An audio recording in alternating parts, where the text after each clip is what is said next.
হঠাৎ করেই নিরাপত্তার প্রশ্ন আনে ক্রিকেট অস্ট্রেলিয়া।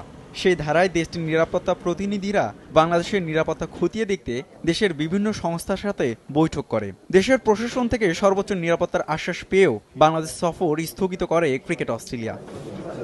তাই আইসিসি সভায় বোর্ড সভাপতি পাপন প্রশ্ন তোলেন, সর্বোচ্চ নিরাপত্তা দেওয়ার পরেও ক্রিকেট অস্ট্রেলিয়া সফর স্থগিত করলো, এমনটা যেন ভবিষ্যতে না হয়। সেজন্য নিরাপত্তার ব্যাপারে সুনির্দিষ্ট নীতিমালা গঠন করে আইসিসি। আমার একটা অ্যাপিল ছিল আইসিসির কাছে যে আইসিসি শুড কাম ফরওয়ার্ড, যে কি অবস্থা হলে একটা টিম যাবে কি যাবে না।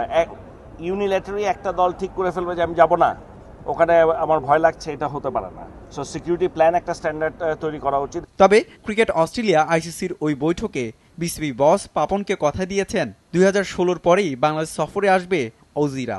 ওরা বলছে যে অবশ্যই আমাদের এটা তারা কম্পেনসেট করে দিবে এবং আগের চেয়ে বেশি দিবে। এখন সমস্যাটা হচ্ছে অস্ট্রেলিয়ার যদি আপনি ট্যুর প্রোগ্রাম দেখেন, ওদের কিন্তু একদম সময় নেই, ভেরি টাইট স্কেডিউল।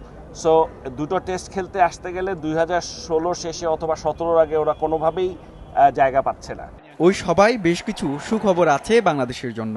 নভেম্বরের শুরুতে আসছে জিম্বাবুয়ে। তাছাড়াও বেশ কয়েকটি দেশের ক্রিকেট বোর্ড বিসিবিকে প্রস্তাব দিয়েছে সিরিজ খেলার জন্য। জিম্বাবুয়ে কনফার্ম করেছে, ওখানে কয়েকটা দেশের সাথে কথা হয়েছে যে আমরা তোমার সাথে খেলতে চাই, ডেট দাও। এখন ওরা একটা ডেট দিচ্ছে, যে এসে বললো আমাকে নভেম্বর আমি পারছি না। তবে এইটুক আপনাদেরকে নিশ্চিত করে বলতে পারি, আমার দৃঢ় বিশ্বাস আমাদের এফটিপিতে যে খেলা পেয়েছিলাম, মনে হচ্ছে এর চেয়ে কয়েকটা গেম বাড়বে।